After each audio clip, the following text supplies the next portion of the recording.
Thank you so much for joining us, man. How you doing? I'm good. How are you?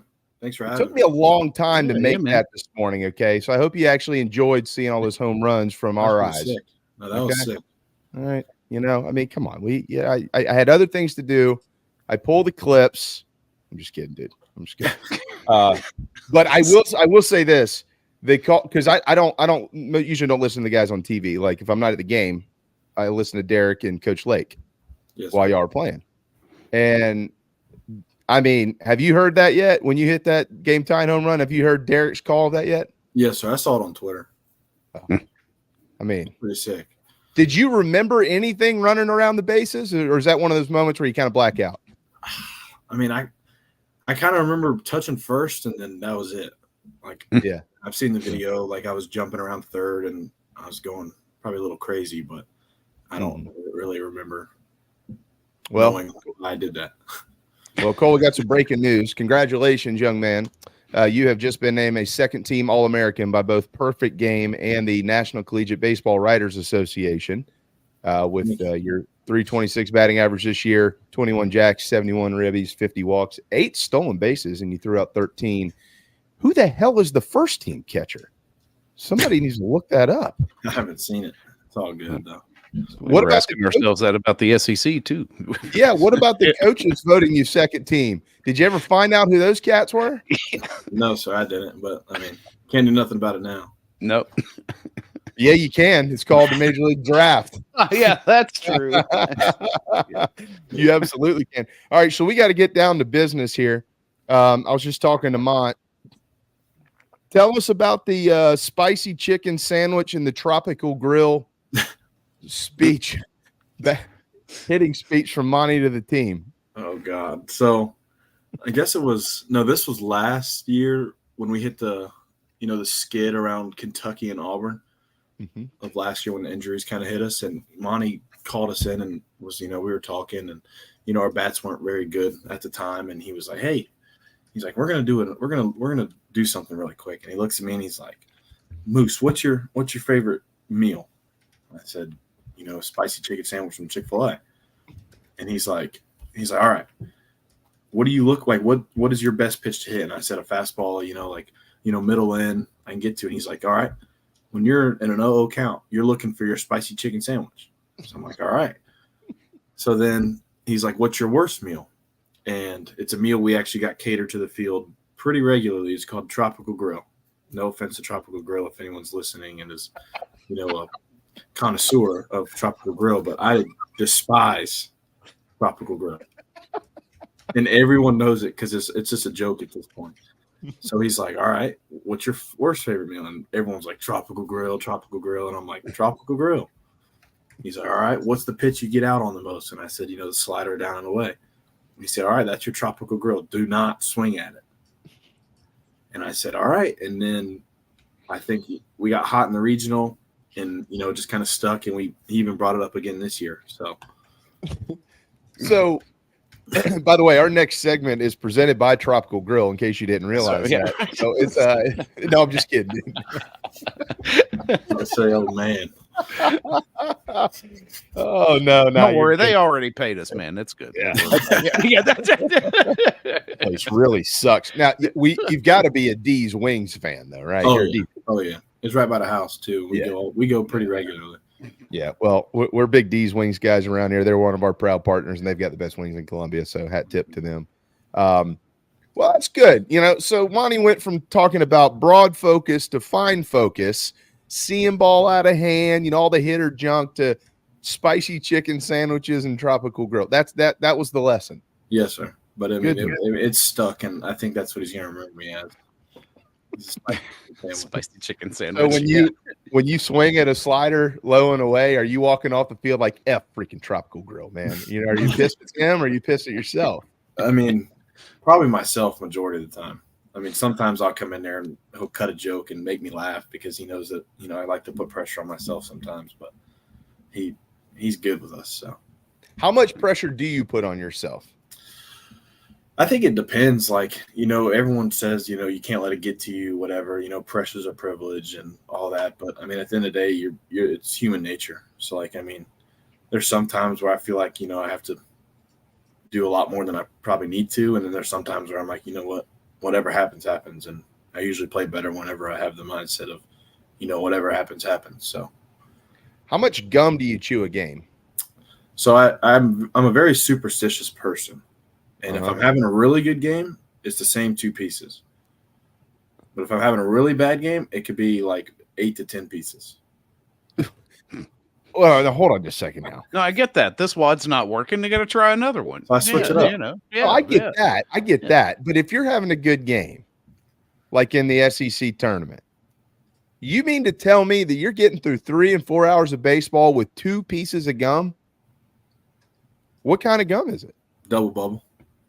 Well, I mean, it goes dry now. Like my jaw starts to hurt there at the end, but yeah, that was kind of my thought. And you don't have the flavors gone. Yeah, I mean, it turns pretty bad, but like later in the game, I'm usually not thinking about how my gum's tasting. Hopefully. So because you've got the buckets of double bubble, right? Yes, sir. All right. So would you rather have that? I mean, we could take care of this real quick with Coach Maneri coming in. We'll get the ops guys on it. Is it double bubble or should we switch to Big League Chew? Double bubble. Oh, got to. Yeah. See, I'm a Big League Chew guy. I mean, the flavor, you lose the flavor so fast, but it's so good. It is great. Good. It is good, but I think we got to stick with it. I mean, some people are probably going to say we need to change it up, but yeah. Well, those people don't play. They don't know. All right. So tell me about this, because as a baseball guy, so I've got a nephew who's 14, Cole, and he steps in the box and he's going from A to C to B. And I'm like, hey, look here. You got to go from A to B. You got to get your front foot on the ground and or you can't hit. You can't hit. You're not going to be able to. He's going to Bishop England. He's not going to be able to hit unless he gets his front foot on the ground and hits. And then, he tries this, he tries that, or whatever. And I told him, I said one day, I said, look, you need to go watch Cole Messina, because it doesn't matter what you do as long as you get there. You've got to get into the hitting position. That's right. And so tell me about your routine, because it is very unorthodox. You don't see it often. How did you didn't do that in high school, if I remember correctly. So how'd you develop this and get to where you are? I think through a ton of trial and error, honestly. Like in high school, I had a bunch of big moves, but it was more, like just a bat wiggle, like quiet feet, whatever. And then, got to college, played around with it freshman year, no stride, leg kick, like a minimum stride, whatever. And I think it evolved like throughout the year last year. Like, because if you go back and watch like opening weekend of last year, it was more of a subtle, like just a quick movement, to where as the year got on, I just felt like it was a bigger and bigger movement. But I think it just, I feel like that's what gets me in a good hitting position. Like you said, like it's, it's a lot of movements but I think it's all timing and stuff, where if I'm like on time, my bat and my front leg are in sync and, I'm on the ground before I make a move. Mm-hmm. And so. No, you're good. So I think that it's hard for people to comprehend unless they've seen it, right? I mean, yes, sir. When you're seeing 90, well, it's the SEC. God, if you see 90, it's a changeup now. Except for at Kentucky, for whatever reason, those guys, I still can't figure it out. But good luck. But I don't think people understand mentally how the brain works when you're a hitter, Cole, and understanding the timing. Like there's a lot of things that are moving up there at one time, but the crazy thing about it is when you're not thinking about anything is generally when you're at your best. So like, can you describe that a little bit? Just your mind as a hitter, how often do you walk up there with the plan, or you just see it and hit it? Because I'll preface it with this. I'll say this. Justin Smoke's one of my best buddies, okay? And I always feel like such an idiot when I talk baseball with him, because it's so simple. He's like, dude, just see the ball and hit it. That's literally his advice. So walk me through as a hitter where you are. So I mean, I think that's the main reason I chew gum, because it makes me like I'm doing 2 things at once, so I'm not focused on just hitting. where, I mean, I know it sounds crazy and silly, but like chewing gum gets me, distracted, you could say. But I think like my biggest cues, like I'm more of a cue guy. Like I have to think like stay back or, see it up, to where some people are different. They're like, they're trying to almost predict what pitches, and it works for them. Like, they're good enough hitters to hit with their eyes and stuff, where I just think I need to load. Like my biggest cues, load early and see it up. That's all I'm doing. I'm not worried about what pitch it is. I'm not worried about how hard it is. It's just load early, see it up. And I usually like to have success. I think when I get in trouble, though, is when I'm thinking about like what my hands are doing or what my legs doing, or like trying to pick pitches, almost like what pitches to swing on, when not to swing. So, all right. So let me take a left-hand turn. I'm going to ask you two questions.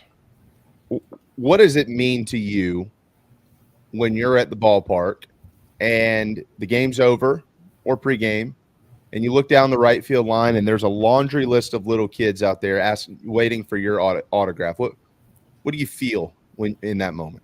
I mean, it means the world. I mean, I don't take it for granted. I try to sign everyone if I can, and because a while ago I was that kid, and I feel like it just shows you, like, just almost like a pat on the back, because no matter how you play, like, there's still going to be fans, like little kids who look up to you, and you got to be that role model for them. So I mean, it's a lot of fun and very, very cool. All right, now I'm going to read something to you and ask you another question. This is from somebody in our Nana Sports chat box. Cole, you are my 7-year-old's favorite player, and you will absolutely crush his little heart if you don't come back next year. Now, I know you, and I know you don't want to do that to a little kid. How does that make you feel, Cole? That's a lot of pressure. No, I don't know. Like, I mean, that's cool to hear. I mean, it's, like I said, it's super cool. And yeah. Here's your response. Look here, young man. When you get a first-round contract, we'll talk. You tell me how you're feeling when that comes. 2 words for you, young buck: slot value. Yeah, that's right. Yeah. I got a word for you. It starts with an M, ends with an illion. Cole, I'm just picking, man. Don't get embarrassed. So look here. But on a serious note with that, you said that was you when you were younger. Who Who was your guy? Yeah. Honestly, like Jackie Bradley. Him and Wingo were like, we have tons of autographs from those two guys, done tons of pictures at the house. So, those two were like the guys I kind of looked up to. Mm-hmm. Is that where you learned to get hit by a pitch from? Watching Scotty his freshman year at South Carolina, because he didn't actually all 4 years. He never got out of the way. No, he didn't. And he, like, when he was around the program still, he preached that to us. I know you got to play team baseball. So yeah. Last year, when whoever it was it who got hit last? Oh, was it? No. Was it you? You got a foul ball when you had the concussion, right? Yes, sir. Who got hit last year and got hurt? Was it Petrie? Somebody got hit in the hand or something and came out. McGillis. It was McGillis. You're right. Yeah. Mm-hmm. It was McGillis. That's right. And I texted Wingo. I said, "That's enough. You can tell him to get out of the way now. Don't move. This is getting ridiculous, Scotty." Like, it's hard to impact the game. Great. He's on base. He's out for 6 weeks. Yeah. That ain't going to help anybody. No, but that guy. Yeah, but on an honest note, though, I especially in today's world, and you know what I'm going to say. I'm not speaking about it necessarily any of your. Maybe I am, but I don't mean it that way about any of your teammates. But you do see it out there. You don't see it as much in college baseball. But the college athlete, that world has changed so much, as we all well know, with NIL and all the portal, especially the portal, Cole. Like, kids come and they go, and they don't get ingrained in the community the way that you did, and I think there's a lot of people that are fearful that young kids, young boys and girls, won't have those. I had those idols when I was growing up with South Carolina. Ryan Bordenick, who hit probably you and Ryan Bordenick and Landon Powell are the 3 best hitting catchers in the history of the program. Bordenick was my guy, and Brandon Pack, and then Powell and those guys. And I just think people are fearful that that's going to disappear. So big time hat tip to you for recognizing and being able to take yourself back to that moment and recognizing that these kids, they're there to see you play. You're their guy, and one day that might be them squatting behind the plate. Yes, sir. I mean, just try not to take it for granted. That's the biggest thing that my parents have, preached to us growing up is, take advantage of every opportunity. So, all right. So it's 12:20. Do you have time to stick around for another segment? No, I'm good. You're not headed to Tropical Grill or anything for lunch, right? I promise you I'm not. I think I'll never step foot in that place. Genuinely. These poor people. No disrespect. Sorry. No, that's all right. Yeah. Everybody's got their preferences, right? Just don't eat the yellow rice. Yeah. Somebody you're gonna think that every time you get in the box, don't eat the yellow rice. Hey, who was in charge of Tropical Grill? Who was in charge of planning that team? I'm not gonna name drop. All right. Well, he knows that I didn't like it, but there was a higher up that enjoyed it very much. So a higher up. Isn't that the way it always goes? Yeah. And I know it isn't Monty. I know his eating habits. So he didn't mind it though. He would eat it. Like he never had anything bad to say about it. So yeah. All right. I think we need to get this meal off of the team menu because this is, if not, you may have they might not be open next baseball season after this thing. No, everyone eats it. Seriously, a lot of people eat it on the team, and I'm just a pretty picky eater when it comes to pregame stuff. So I can understand that. All right, so when we get back, I want to ask you about the strike zone. All right. And I want to talk to you about your relationship with Coach Lee and your thoughts on Coach Benieri. Obviously, most likely you're not going to get a chance to play for him, but certainly want to talk to you about that. And we've got a couple other things on the docket as well, including Monty took a shot at you, and I'm gonna let you respond to him. Okay, so we're gonna create a feud here between Monty Lee and Cole Messina, the two probably biggest guys on the team. And let y'all get into a nice little boxing match. I don't want nothing to do with that guy. He does not want that smoke. No, yeah. I know when to pick and choose my battles, and that's one I'm not messing with. Yeah. No matter what is said, I'm not doing it. They're right. Yeah. Nope. Absolutely. You're exactly right. Don't go anywhere. Cole Messina will be back with us here in just a moment.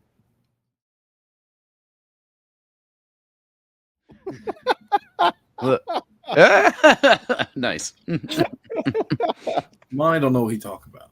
But this is coming from old Deadeye now. He doesn't miss. No, don't listen to him now. You have to ask the true story. He missed 3 this year.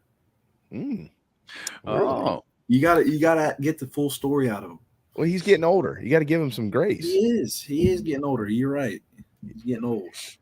If you really want to hunt, you go out there and hunt with him and Smoke and just listen to the beep talking that goes on the entire time. I'm sure. I mean, Justin talks it to everybody. And you've met Smokey, obviously. I don't know if he did to you when he first met you, but it's coming. Get to know him. He'll tell you real quick what he thinks about anything you ask him about. All right, so the strike zone, Cole. What'd you think? You can be honest. In majority of the year, I thought it was really, really good. I'll be honest. I thought it was pretty close to perfect, like middle of SEC play towards the end. I thought it was really good. I thought it, was all right early in the year. Like everyone's kind of getting their eyes adjusted, whatever. But I thought in the regional it was bad. Yeah, I don't think it was very good. Well, those guys were those West Coast guys? Yes, sir. So what we were talking to Griner. I know somebody earlier is mad at me because I didn't say Grayson Griner was one of the 3 best offensive catchers to ever play at South Carolina. I love Grayson. We have Grayson on all the time. Grayson and I are friends. He's a good dude. Grayson's one of the best guys on the planet. That's just ludicrous to even say something like that. But the record book tells you that the 3 best offensive catchers ever are Ryan Bourdinick, Cole Messina, and Landon Powell. So I didn't write the records. I just watched the games. But Cole, we were talking to Griner a couple of times this year, and obviously as a catcher, you're a catcher talking to, you get the zone. And I guess I would say this too, like the old days of nibble have kind of disappeared, right? I know when you were a kid, you were taught get as much as you can, and then you work back from there. And it just doesn't seem like that's there anymore. So you're throwing the baseball essentially down the middle of the plate, right? Yes, sir. What about the north and south? I mean, the north and the south of this thing, when you got Petrie who comes to the plate, and then you got Brenling. Yeah. And it seems to be the same zone. I don't get it. Well, the thing is nowadays they're all basing it off the TrackMan reports and the TrackMan strike zone. So, the biggest thing that I would say over the past 4 or 5 years is the height. I don't think the low ball is the problem anymore on either a tall guy or a small guy. I think it's the top of the zone, and we're as catchers we're graded on how we catch no matter who's in the box. So you could say Brenling, it's a top of the zone strike, but on him it looks at his neck because he's just a shorter dude.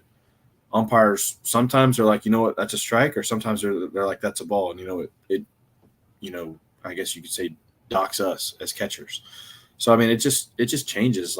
I wish it would change per batter, but I guess we're just in the world today of where it doesn't really matter who's in the box; it's still the strike zone. So, did you feel like at times this year you got robbed when you were at the plate as a hitter on a couple of call thirds? Because you could see the emotion in your, when you're out. If it's a good pitch and you got fooled, you know it. Yes, but there was some. It looked like you were like, yeah, come on, man. The biggest one was probably the SEC tournament, but I think out of the majority I was probably given some calls, if anything. I feel like I have a pretty good relationships with those guys after 2 years of working with them. So that's a great point. Tell me about that. What is it? What do you do to ingrain yourself in a good sense with them? It just starts off from the first impression. I go up to them, shake their hand, give them a pat on the back, and I tell them that I'm working with them. I always ask them what's the best way to communicate? Is it criticism? Is it questions? Every guy's different. And I just they all know me as just a competitor. They know I'm probably going to say things I shouldn't. They know I'm going to, be energetic, be engaged.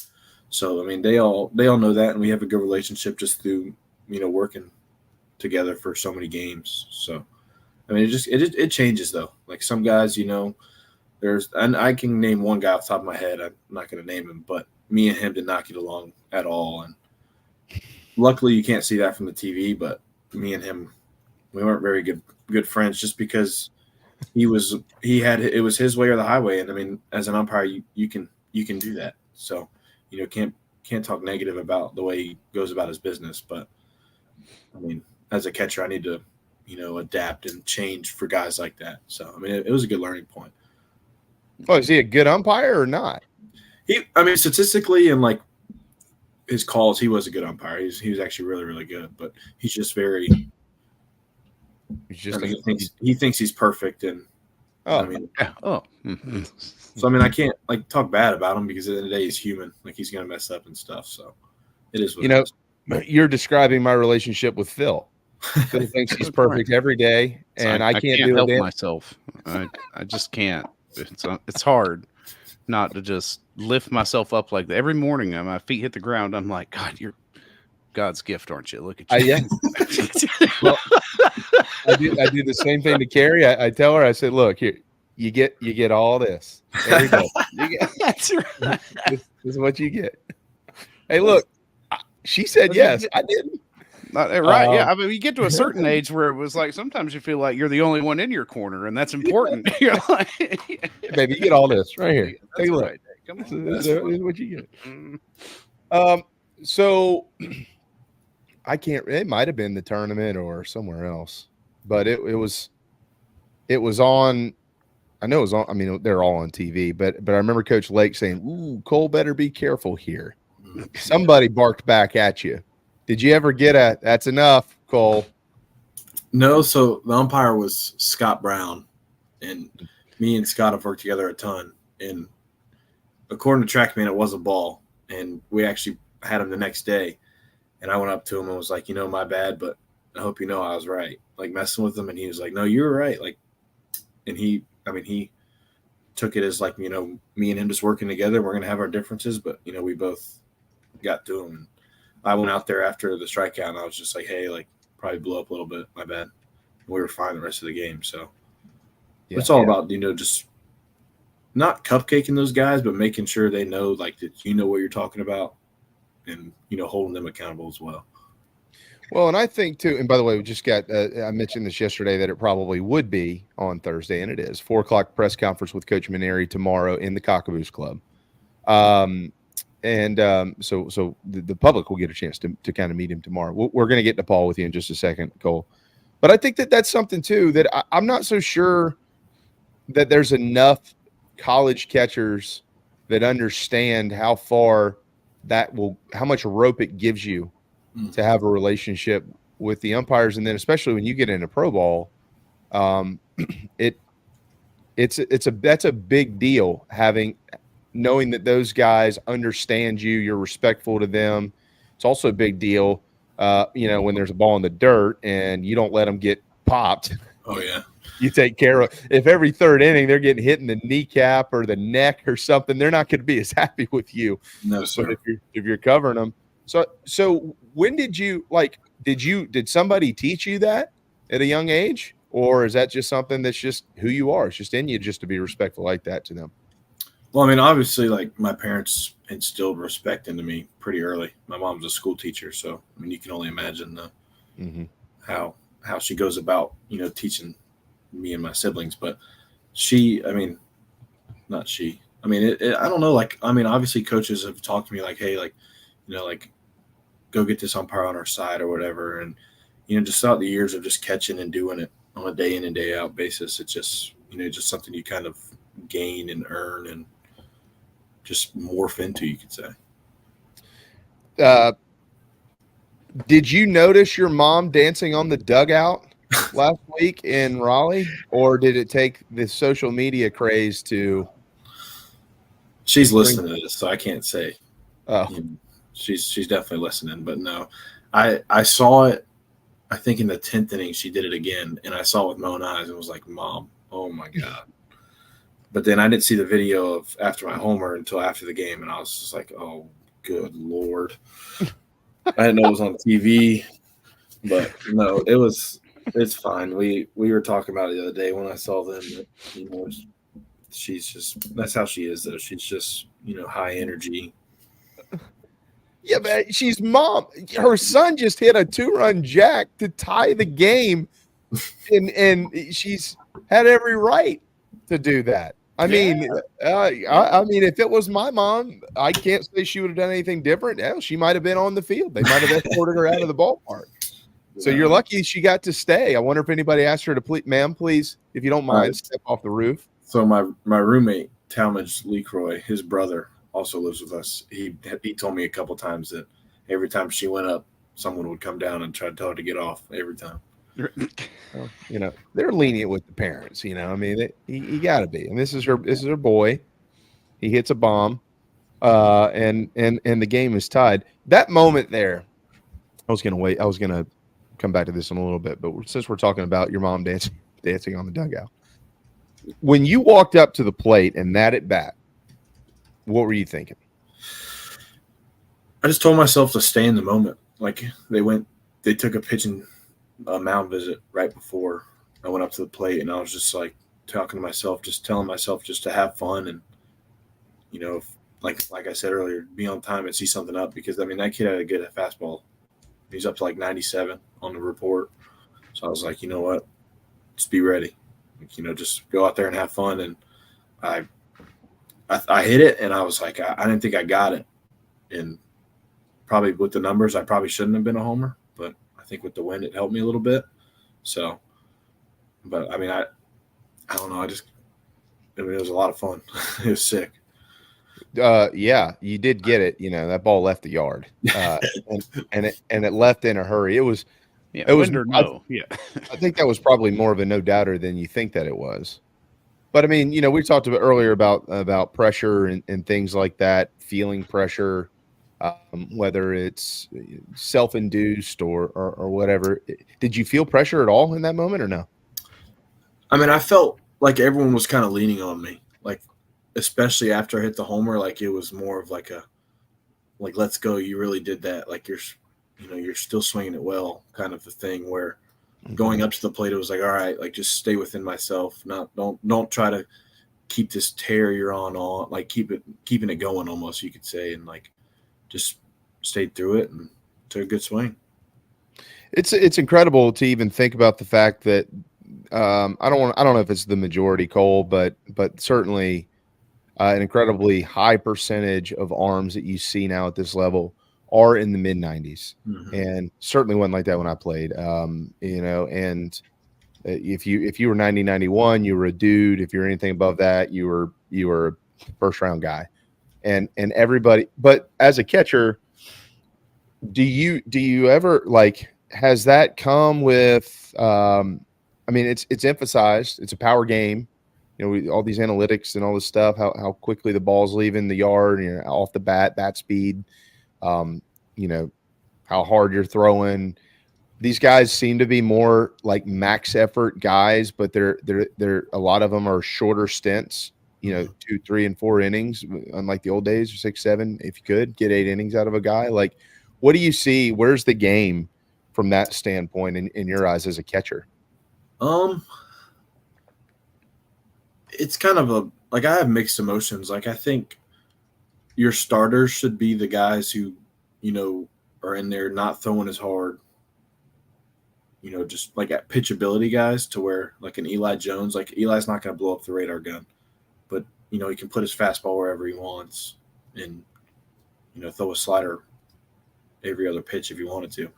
But I think like the hard throwing guys, leave it all out there for the 1 or 2 innings they're on there. Like I think there's room for those guys in the game. Like I don't want to see that to ever end, because I mean it is fun to watch like a Aroldis Chapman come in there and throw 103 still for an inning. Like I think it's the game now. Like I think there's no going away from it. I think your starters, like I think Skeens is like the unicorn. Like he's going to throw really, really hard, but he's going to do it for a long time, like throughout a game.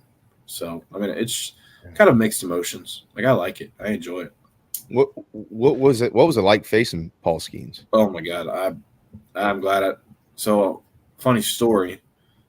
I went up there after Petrie hit the homer and I was like, all right, like feeling good. Like, what do I do?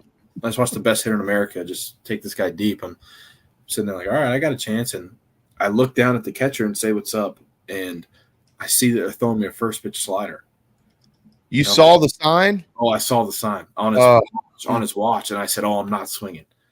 So I take the first pitch slider, and he like looks at me like Skeens like made like a funny face, because I mean he was throwing 103 that night, so it was kind of like why did he just take that almost? But then I struck out and walked back to the dugout. But I can always say that I took a first pitch slider from Paul Skeens. You think you'll face Paul Skeens again? I mean that's the goal. I mean I'm not going to sit here and say I'm not going to, but I mean I want to. So, well, I would hope so. That means you're in the big leagues, because he's not going backwards. No, barring injury. Yeah. You do realize if you face him again, yeah, exactly. He's either on a rehab assignment or it's in the big leagues, and let's hope it's in the big league. So you pull. See Phil. This is when he pulled the old trick. Hey, what's up, man? Oh, there's a slider coming. I get it. I've done that before too. Except they threw it at me because he knew. Yeah, right.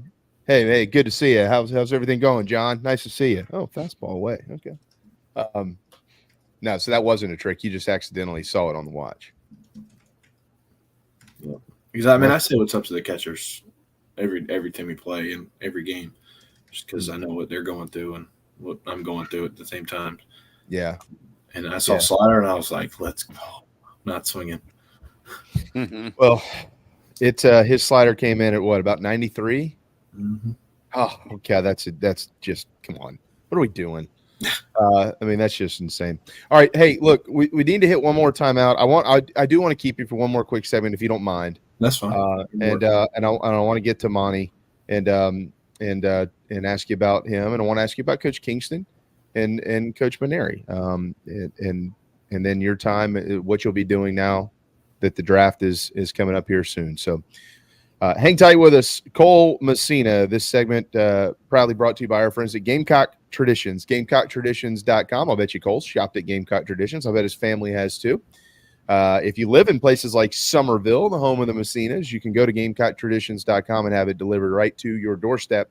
Or you can go see them in Lexington or up there at the Village at Sandhill, where they've got everything, Gamecock baseball, football, you name it.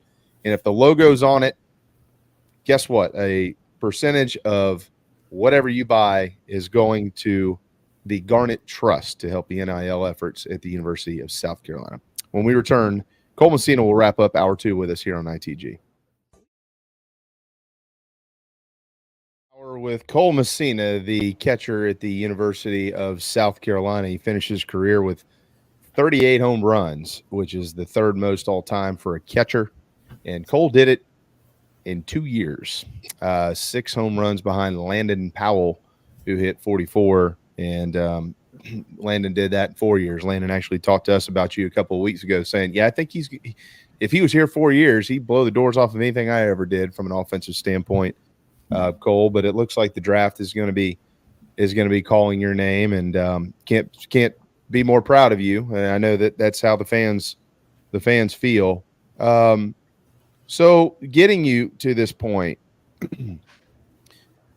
let's first talk about Coach Kingston. Obviously, no longer the head coach at South Carolina. I'm not sure if y'all have spoken since last Monday or not, but you did get to play for him for 3 years. He'll always be your head coach at South Carolina, and I know you've got a good relationship with him.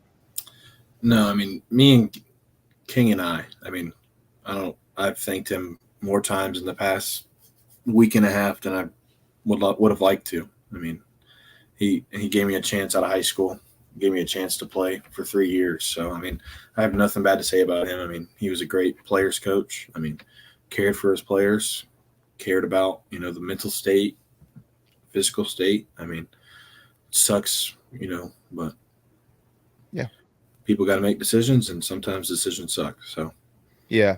And obviously he, that's the way it goes in college baseball. I mean, in college athletics. And we certainly are wishing him the best and wherever he goes. There's no doubt about it. Y'all are close to getting to Omaha, like he often talked about. And Paul Maneri is going to take over. I doubt Paul Maneri, but he will be the next head coach here at South Carolina. Have you learned anything about him? I don't know if you listened to Monty earlier. Monty had some pretty glowing things to say about Coach Maneri, but have you learned anything about him other than that he's a World Series champion and he's won 1,500 games in his college coaching career? I mean, I just know he's a winner. Like you said, he wins a ton. I mean, he had a team meeting today on Zoom, and he just told us pretty much that he's here to have fun, but he's here to win, and he's going to run a tight ship. I mean, everything's going to be structural. I mean, I've heard good things from LSU players. I've heard that he cares for his players a ton, and he's going to bring the best out in you. So I mean, I have no negatives to say about that guy. And yeah, that Zoom meeting, it was at 10:00 this morning. How did that make you feel about the future of the program?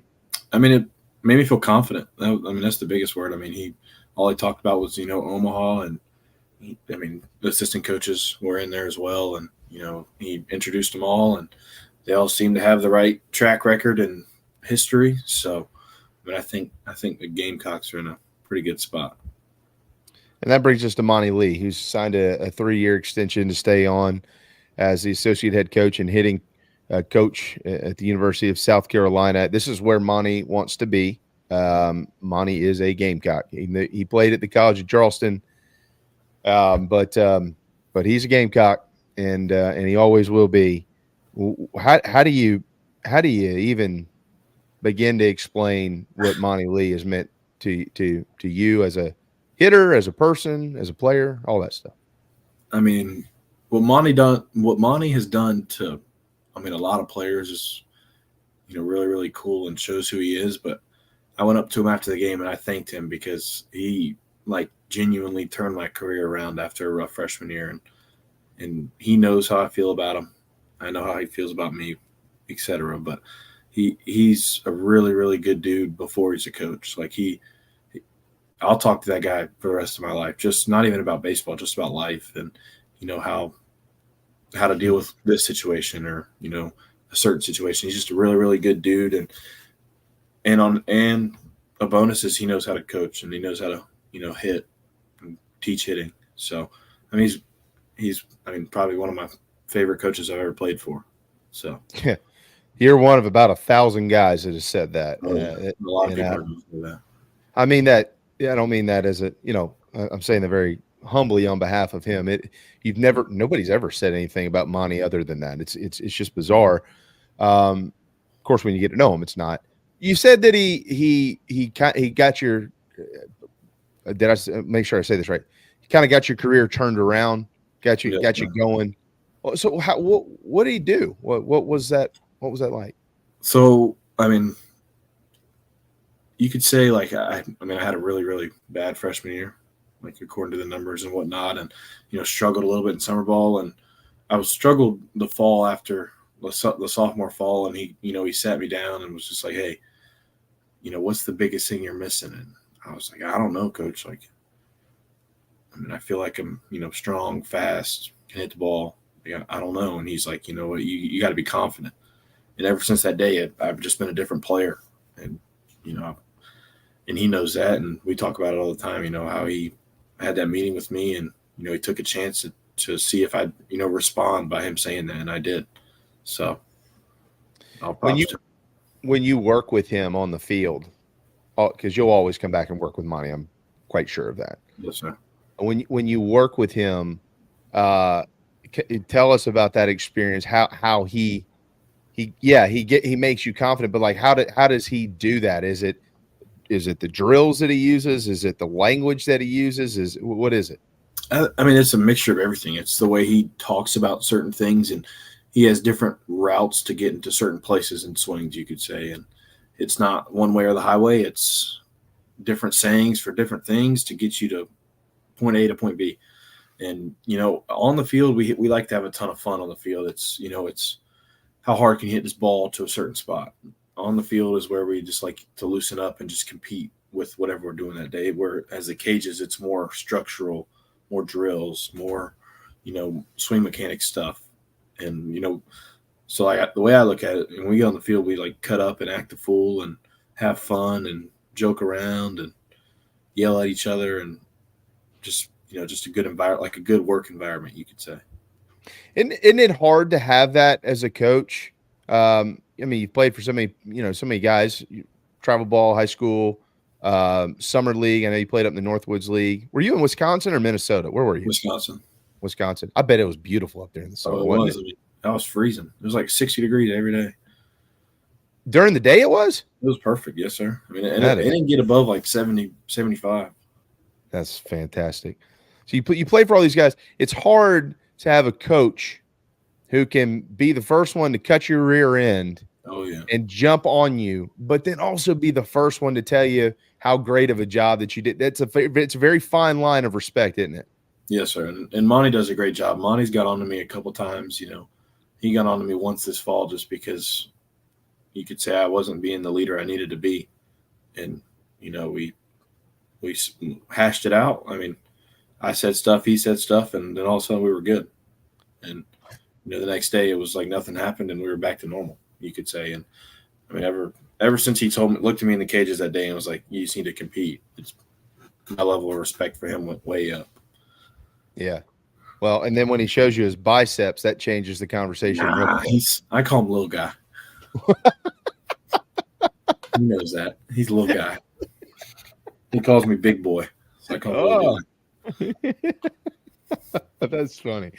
Hey, look, between him and King, you had probably the two tightest fitting shirt. Oh coats yeah, King was jacked. He was secretively jacked. I'll give him that. I don't know if it was a secret, but he was always in there working out. Cole, we're going to let you run, but I'm going to leave you the floor here. I'm not going to be able to go back and read them all, and it's not even remotely close to all of them. There are tens of thousands of Gamecock fans that will probably always want to wear the 1-9 jersey around. Big time Cole Messina fans. So I'll let you address them before we let you sign off here. You got the draft coming up. I'm assuming you're just going to be working out between now and then, right? Nothing crazy. Yes, sir. Yes, sir. And kind of waiting on that, getting some pretty good grades, and we think that that's all going to work out incredibly well for you. But leave you the floor to address the Gamecock fan base that's been there watching you play for the last 3 seasons. Wow, I mean, put me on the spot, but yeah, that's what we do sometimes. We'll joke with you, but then we'll throw you under the bus around. No, I mean, thank you guys. I mean, that's all I have to say is, the support over the 3 years. If I don't come back next year, I'm very appreciative, and I'm glad I can call this place home. And fans were close to none, and a little upset we couldn't make it to Omaha for you guys, but can't do nothing about it now. So thank you guys, and thank you two as well for all the support. Yeah, no doubt, man. I got bad news for you though. Nobody heard a word that you just said, because you said, if I don't come back. Now the headline is going to be right. Nobody heard one damn word other than if. If I don't come back, there's a lot to happen still. At the end of the day, I'm a Gamecock no matter what. So yeah, it would be. I mean, the best case scenario is you get drafted and you go play pro ball. Yes, sir. I mean, that's what a lot of people want, and sometimes I think I want it. But if I come back for my senior year, I won't be mad. I love this place. I love the fans. Got a girlfriend of 4 years, so my brother, my family's close. So there's a lot of other, I guess, calling points too. So whatever happens, and we'll see. Be happy no matter what. Well, the next month or so for the Messina family is going to be pretty interesting to follow along with both you and your brother having some big decisions to make. We wish you the best of luck, and you're great on the air. I hope you had a good time with us. Yes, sir. You can always shoot us a message anytime you need something, and we'll do whatever we can to get it done for you, man. But watching you develop as a player has been really wow. And I mean this the best way possible. You've come so far, and it's really, really neat to see the player that you've grown into. One of the best to ever put that uniform on. Congratulations on an amazing career at the University of South Carolina. Thank you. I appreciate it. Yep. For sure, man. Cole, we'll see you soon, brother. Yes, sir. Thank you, guys. Thank you.